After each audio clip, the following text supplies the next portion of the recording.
اعوذ باللہ من الشیطان الرجیم بسم اللہ الرحمن الرحیم قال هذا صراط علی مستقیم ان عبادی لیس لک علیہم سلطان الا من اتبعک من الغاوین وان جہنم لموعدهم اجمعین لها 7 ابواب لکل باب منہم جزء مقسوم۔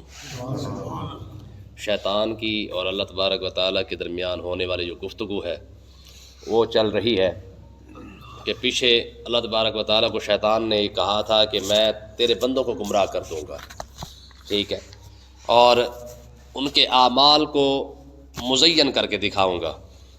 تو اللہ تعالیٰ نے ارشاد فرمایا کہ اس بات کا اقرار شیطان نے بھی کر لیا۔ اس نے کہا جی میں بندوں کو گمراہ ضرور کروں گا لیکن الا عبادک منہم المخلصین، جو تیرے خالص بندے ہیں، مخلص بندے ہیں، ہاں ان کے ساتھ تو میرا کوئی داؤ نہیں چلے گا، لیکن باقی جتنے بندے ہیں سب کو گمراہ کر دوں گا میں۔ تو اللہ تعالیٰ نے ارشاد فرمایا قال ھذا صراط علی مستقیم، اللہ تعالیٰ نے ارشاد فرمایا کہ یہ میری طرف آنے والا سیدھا راستہ ہے۔ اخلاص کا جو راستہ ہے، یعنی جن لوگوں کو تو گمراہ نہیں کر سکے گا وہ کون سے لوگ ہیں؟ جو بندہ دین کے ساتھ جتنا مخلص ہوگا، شیطان خود اس کا اقرار کر رہا ہے کہ دین کے ساتھ لگنے والے مخلص بندے کو میں گمراہ نہیں کر پاؤں گا۔ تو اللہ تعالیٰ نے ارشاد فرمایا کہ یہ وہ راستہ ہی میرا سیدھا ہے، اس پہ چلنے والا کبھی تیرے دھوکے میں آئے گا ہی نہیں، کبھی تو انہیں دھوکہ دے ہی نہیں سکے گا۔ تو دیکھیں، یاد رکھیں شیطان کن لوگوں کو گمراہ کرتا ہے اور کون سے لوگ ہیں جو شیطان کے ہر چال کو سمجھ جاتے ہیں اور ان سے بچ جاتے ہیں۔ تو اس کے بارے میں یاد رکھیں کہ اللہ تعالیٰ نے ارشاد فرمایا کہ وہ قرآن سورۃ بینہ ہے، لم یکن الذین کفروا من اہل الکتاب والمشرکین منفکین حتی تأتیہم البینہ رسولا من اللہ یتلو صحفا مطہرہ فیہا کتب قیمہ، یہ سارا چلتا آ رہا ہے۔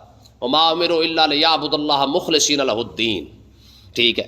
تو کہنے کا مقصد یہ ہے کہ اللہ تعالیٰ نے ارشاد فرمایا کہ جتنا بندہ دین کے ساتھ مخلص ہوگا، جو دین کو جتنی زیادہ ترجیح دے گا، اتنا ہی زیادہ وہ شیطان کے پنجے سے بچ پائے گا۔ تو آج یہ ایک پیمانہ ہے جو اللہ تعالیٰ نے دیا ہے کہ اگر کوئی شخص یہ دیکھنا چاہے کہ وہ شیطان سے کتنا بچا ہوا ہے، وہ یہ دیکھ لے کہ وہ دین کے ساتھ کتنا مخلص ہے۔ جتنا دین کے ساتھ مخلص ہوگا اتنا شیطان سے محفوظ ہوگا، جتنا دین سے دور ہوگا اتنا شیطان کے ذرا قریب ہوگا، اس کو گمراہ کرنا آسان ہوگا۔ مثلا دیکھیں نا، میں نے کئی بار آپ کو یہ بات بتائی ہے کہ اگر شیطان کسی کے خواب میں آ کے کہہ دے کہ بھائی جا تجھے نمازیں معاف ہے، وہ بندہ مسجد میں آنے کے لیے تیار نہیں ہے۔ وہ کہے گا جی مجھے خواب میں بشارت دے دی گئی ہے کہ بھائی تجھے نمازوں کی ضرورت نہیں ہے، ٹھیک ہے۔ تو اسی طریقے سے ہمارے جو ملنگ لوگ ہیں یہ کیوں گمراہ ہوئے ہیں؟ کیونکہ ان کے دماغ میں شیطان نے یہ بات ڈال دی ہے کہ نمازیں پڑھنا، روزے رکھنا یہ جو کام ہے یہ صرف مولوی والا کام ہے، ہم ان چیزوں سے فارغ ہیں، ہم پہنچے ہوئے ہیں، ٹھیک ہے جی۔ ہمیں ہمارے پیر نے ہمارا ہاتھ پکڑا کے جناب پتہ نہیں کہاں تک پہنچا دیا ہے، تو فلہذا ہمیں کسی عبادت کی عمل کی ضرورت نہیں ہے۔ تو یاد رکھے سب سے بڑا دھوکہ یہی ہے کہ انسان جب یہ سمجھتا ہے کہ مجھے عمل کی ضرورت نہیں رہی ہے، عمل کا مسئلہ ہے وہ تو انبیاء بھی سب سے پہلے خود عمل کرتے آئے ہیں، ٹھیک ہے جی۔ نماز ہے نا، کوئی بندہ یہ کہہ رہا کہ جی ساڑھے پڑھائیاں نے ہم پہنچے ہوئے ہیں، اس سے بندہ پوچھ کے دیکھے کہ امام الانبیاء تو آخری وقت تک پڑھتے آئے ہیں۔ معراج کی رات مسجد اقصیٰ کے اندر جا کے اوپر جانے سے پہلے نماز پڑھی جا رہی ہے، ٹھیک ہے جی۔ آپ اندازہ کریں کہ نماز کی کتنی اہمیت ہوگی، ٹھیک ہے۔ اور حضور علیہ الصلوۃ والسلام نے ساری زندگی زکوٰۃ کیوں نہیں دی ہے؟ کیونکہ حضور کے پاس ساری زندگی اتنا مال جمع ہی نہیں ہوا ہے، ٹھیک ہے جی۔ اور روزہ کا مسئلہ ہے تو حضرت داؤد علیہ الصلوۃ والسلام تو 6 مہینے روزے رکھتے رہے، یعنی ایک دن چھوڑنا اور ایک دن رکھ لینا۔ اور آقا علیہ الصلوۃ والسلام تو مطلب کیا کہتے ہیں، پورا ماہ رمضان کے اندر حضور نے ساری آپ حدیثیں پڑھ کے دیکھ لیں کہ حضور کا ایک روزہ بھی نہیں چھوٹا ہے، کبھی قضا نہیں ہوا ہے۔ جب امام الانبیاء ہو کے یار وہ سارے عمل کر رہے ہیں، تو آج کوئی بندہ کسی کو کھڑے ہو کے کہتا ہے نہیں جی تو فارغ ہے، تجھے کچھ پڑھنے کی ضرورت نہیں ہے۔ تو یہ سب سے بڑا دھوکہ یہ ہے کہ جب انسان یہ کہتا ہے کہ مجھے عمل کی ضرورت نہیں رہی ہے، کہ ہم نے کلمہ پڑھ لیا ہم بخشائے ہیں، بھئی عمل کی ضرورت نہ ہوتی تو ماہ رمضان کی اتنی برکتیں کیوں نازل کی جاتی کہ بھائی اس کے اندر ایک عمل کر رب تجھے 70 نیکیوں کا ثواب عطا فرمائے گا، کیوں کہا جا رہا ہے؟ تاکہ اس کے اندر تو عمل زیادہ کر سکے، نیکی زیادہ کر سکے، ٹھیک ہے جی۔ سورت اپنا شب قدر اور شب برات کیوں نازل ہوئی ہے؟ تاکہ اس کے اندر تو عمل کر کے زیادہ سے زیادہ نیکیاں کما سکے، ٹھیک ہے۔ تو اللہ تعالیٰ نے ارشاد فرمایا کہ جو بندہ دین کے ساتھ جتنا مخلص ہوگا اتنا شیطان سے محفوظ ہوگا، اور شیطان خود اس کا اقرار کر رہا ہے کہ میں ہر ایک کو گمراہ کر لوں گا الا عبادک منہم المخلصین، جو تیرے خالص بندے ہیں، مخلص بندے ہیں دین کے ساتھ، انہیں میں گمراہ نہیں کر سکوں گا۔ تو آگے کیا ہوا؟ فرمایا ان عبادی لیس لک علیہم سلطان۔ اب یہاں پہ یار رب کا فخر دیکھے کہ رب کن بندوں پر فخر کرتا ہے۔ فرمایا شیطان لعین ان عبادی، جو میرے بندے ہیں نا، میرے بندے، لیس لک علیہم سلطان، تو ان کو کبھی بھی کوئی دلیل دے کے بے بس نہیں کر سکے گا۔ ہاں، میرے بندوں کی شان یہ ہوگی، تو انہیں قابو نہیں کر سکے گا، کوئی چال نہیں چل سکے گا، تیری کوئی بھی چال، تیری کوئی بھی بات میرے بندوں کے پر اثر نہیں کرے گا۔ سمجھ آئی کہ نہیں آئی؟ تو آپ دیکھ لیں کہ آج بھی جو رب کے خالص بندے نا، وہ سمجھ جاتے ہیں کہ یہ شیطان داؤ چل رہا ہے، ٹھیک ہے جی، یہ خالص بندے، اور جتنے یقین کرو آپ کے پاس دین کا علم ہوگا اتنا ہی زیادہ رب کے قریب ہوں گے۔ جتنا دین سے کا علم نہیں ہوگا سمجھ لے کے فارغ ہے، پھر شیطان کوئی بھی چال چلے گا آپ کو گمراہ کر دے گا۔ آپ دیکھیں نا، مثال کے طور پر آج ماہ رمضان ہے نا، بات وہیں پہ آ جاتی ہے کہ لوگ حرام کما لیتے ہیں، ناز صدقہ خیرات بھی کر دیتے ہیں، ٹھیک ہے۔ اب یہ کیا ہے کہ شیطان نے دماغ میں یہ بات ڈالی ہے کہ بھائی ٹھیک ہے، کما رہا ہے تو چھوڑ، سائڈ پہ رکھ، کم سے کم تو صدقہ خیرات بھی تو کر رہا ہے، تو افطاری بھی تو کروا رہا ہے، تو سحری بھی کروا رہا ہے، تو جناب اعلیٰ ماہ رمضان کے اندر اتنے نیکے بھی تو ساتھ کر رہا ہے نا۔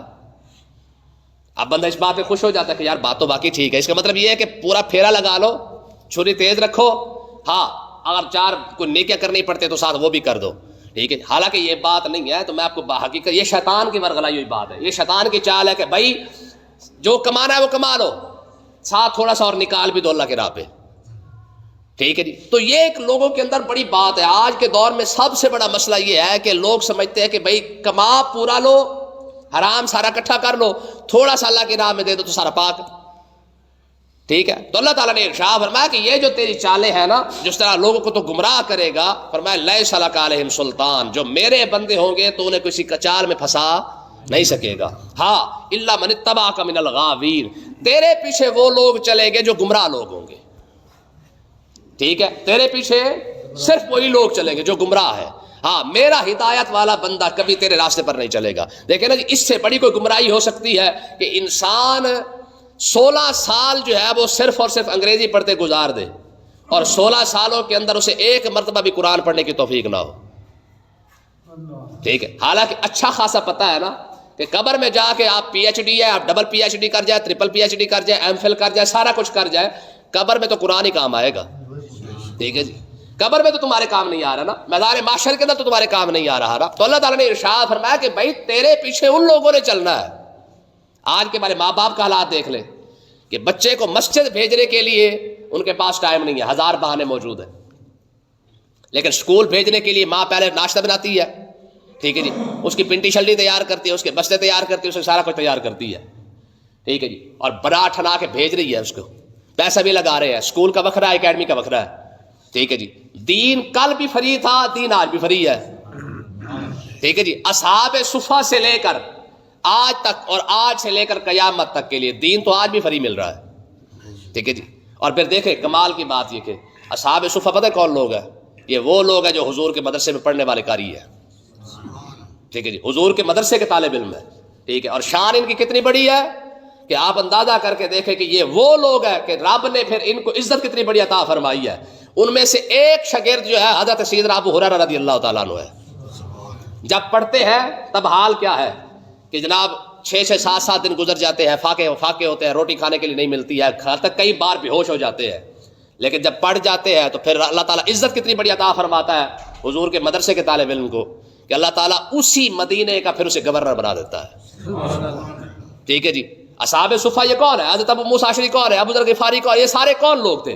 یہ وہی لوگ ہیں جب تک اس مدرسے میں پڑھتے رہے تو حالات کچھ اور تھے، پھر اللہ تعالیٰ نے ان کو وہ شان عطا فرمائی کہ جہاں جہاں اسلامی سلطنت پھیلی ہے پھر ہر ایک جگہ کے گورنر بھی یہی جا کے بنتے رہے، ٹھیک ہے جی۔ اسلام اتنی عزت دیتا ہے اپنے پڑھنے والوں کو، ٹھیک ہے جی۔ تو کہنے کا مقصد یہ کہ بھائی یار چھوٹی سی مثال دیکھ لے کہ آپ کسی بھی اپنے باپ کی قبر پہ، ماں کی قبر پہ، رشتہ دار کی قبر پہ جا کے کھڑے ہو کے آپ یہ تو کہہ بھی نہیں سکتے نا کہ مالکا چلو میں نے کیونکہ 16 کلاسیں پڑھی ہیں تو 4 کلاسوں کا ثواب امی کو عطا فرما، 4 کا ابے کو عطا فرما، پیچھے 8 بج گئے، چلو آدھی 4 میں قبر میں کام آ جائے گی، 4 قیامت والے دن کام آ جائے گی، 16 پوری، ٹھیک ہے۔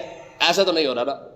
ہاں قرآن ہی ہے جس کی برکت کیا ہے، تو پڑھ رہا ہے تجھے بھی ثواب مل رہا ہے، تو جسے پہنچا رہا ہے اسے بھی ثواب مل رہا ہے، ٹھیک ہے جی. اور برکت دیکھے قیامت تک کے لیے. میں کہتا ہوں کہ اس کی یاری کتنی بڑی ہے. داتا صاحب علیہ رحمہ کو دیکھ لے، 1000 سال ہو گیا بابا دنیا سے گیا ہے، لیکن قرآن سے وفا کی نا تو آج تک قرآن اس کے ساتھ وفا کرتا آ رہا ہے. 24 گھنٹوں میں ایک لمحہ ایسا نہیں جب قرآن نہ پڑھا جا رہا. ٹھیک ہے جی. جب بابے نے پی ایچ ڈی کی ہوتی تو بابے کو جانتا ہی کوئی نہ. ٹھیک ہے جی. میں پی ایچ ڈی کے خلاف نہیں، لیکن افسوس اس بات کا ہے کہ پی ایچ ڈی کے چکر میں ہم نے تو قرآن چھوڑ دیا، بالکل ہم نے تو اسلام ہی چھوڑ دیا. ماڈرن بننے کے چکر میں ہم سارا کچھ چھوڑ چکے ہیں. ٹھیک ہے جی. تو کہنے کا مقصد یہ کہ اللہ تعالیٰ نے فرمایا کہ تو جن کی گمراہی کی بات کر رہا ہے نا کہ میں سب کو گمراہ کر دوں گا، سب کو ایسی ایسی چالوں میں پھنساؤں گا کہ سارے میری چالوں میں پھنس جائیں گے. میں تیری چالوں میں پتہ کون پھنسے گا؟ الا من اتبعک من الغاوین. جس سے تو گمراہ کرے، جو گمراہ لوگ ہوں گے تو انہیں پھنسائے گا. میرا بندہ کبھی تیری چال میں نہیں پھنسے گا. ٹھیک ہے. اور آگے اچھا اگلی بات بھی سن لے، جو تیری چال میں پھنس گیا نا، جو تیری باتوں میں آ گیا، اس کا حشر کیا ہوگا؟ وَإِنَّ جَهَنَّمَ لَمَوْعِدُهُمْ أَجْمَعِينَ. فرمایا تو جہنم میں جائے گا ہی جائے گا، تیرے ساتھ جو بھی لگے گا تیرے ساتھ ہم سب کو جہنم میں ڈال دیں گے. ٹھیک ہے جی. ہاں یہ کوئی نہ سمجھے کہ شیطان کے پیچھے چل کے کوئی جنت میں پہنچ جائے، ایسا. یہ خبیث تو وہ ہے جو جنت والوں کو نیچے لے آیا. ٹھیک ہے جی. تجھے جنت میں کیسے پہنچا دے گا بھائی؟ ہاں خیالات اچھے ہیں اس کے، باتیں اس کی اچھی ہے. ٹھیک ہے جی. ہمارے بزرگوں نے لکھا ہے، کہتے ہیں کہ ایک شخص عبادت گزار جنگل میں بیٹھ کے عبادت کر رہا تھا. شیطان اس کے پاس آیا، آ کے اس نے جناب اللہ ساتھ ہی مصلی بچھایا اور اللہ اکبر شروع.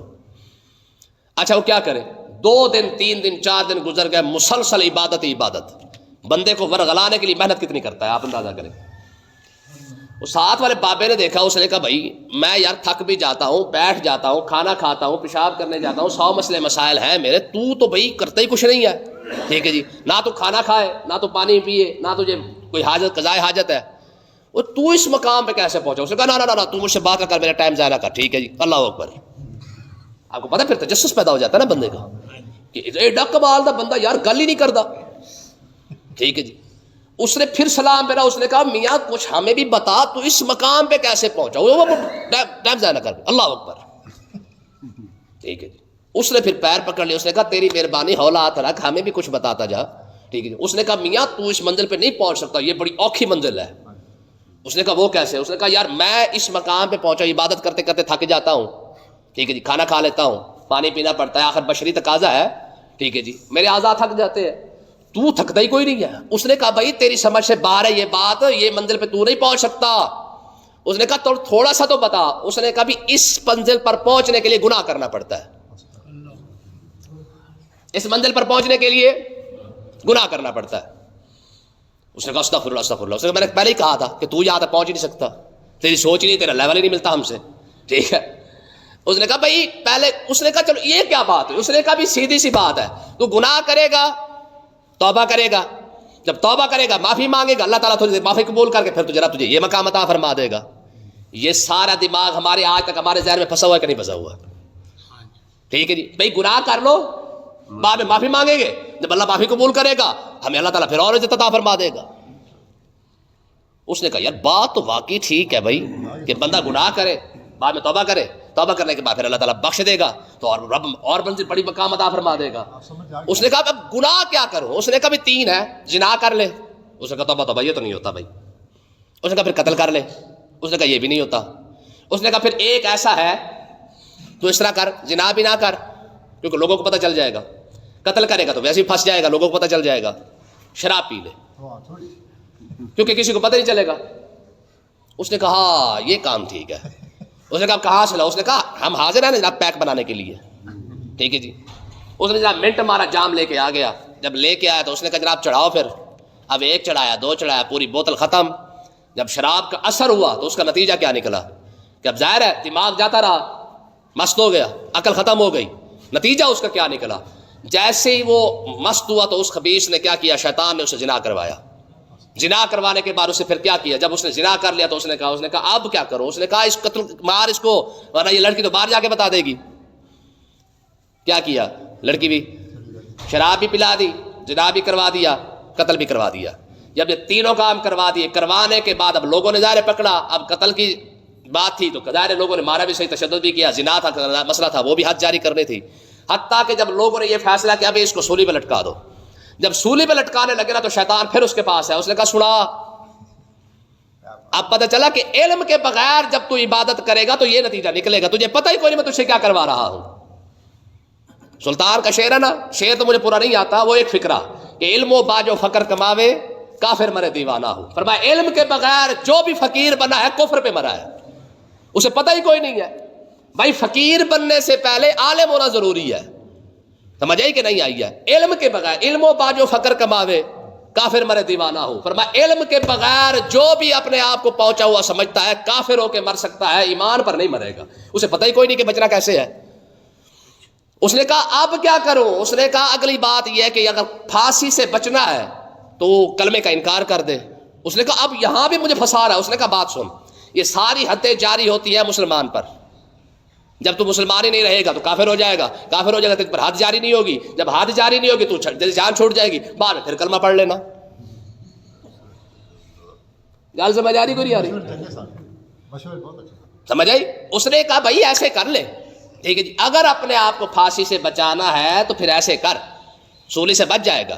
تو اس نے کہا کیا کروں؟ اس نے کہا کلمہ چھوڑ دو۔ اس نے کہا لوگوں کو اعلان کر دے کہ میں بھی کافر، میں مرتد، ٹھیک ہے۔ اب جب اس نے کلمے کا انکار کیا، اس نے کہا جی مطلب ہے کہ میں بھی مسلمان ہی نہیں ہوں، اور ساری حدیں جاری ہوتی ہے مسلمان پر۔ انہوں نے کہا تو مسلمان ہے یا نہیں؟ کافر ہو گیا۔ لوگوں نے کہا قتل تو کیا ہے نا، چاہے تو جس مرضی مذہب کے اندر اب آ گیا ہے۔ لوگوں نے پھر جناب پھٹا کھینچا، فارغ۔ سمجھ آئی کہ نہیں آئی؟ کہ مقصد کیا ہے کہنے کا؟ مقصد یہ سارے واقعے کا کہ بھائی ہم لوگ اگر سمجھتے ہیں نا کہ ہمیں یہ کرنے کے بعد ہم جب وہ کر لیں گے، یعنی غلط کام کرنے کے بعد ہم صحیح کر لیں گے، تو سمجھ لے کہ یہ شیطان خبیث جو ہے اپنا دا چل رہا ہے۔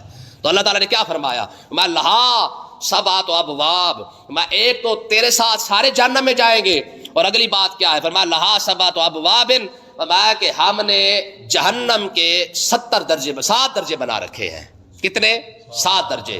لکل باب منہم جزء مقسوم، فرمایا کہ مطلب کیا ہے کہ ہر ایک جہنم کے 7 دروازے ہیں، مطلب 7 درجے ہیں۔ لکل باب منہم جزء مقسوم، ہر ایک کا حصہ جو ہے وہ پہلے ہم نے بنا کے رکھ دیا ہے۔ جو کفر کے اندر جتنا زیادہ ہوگا اس کو اسی درجے میں ڈالا جائے گا، ٹھیک ہے جی۔ اور سب سے آخری درجے میں کون ہوں گے؟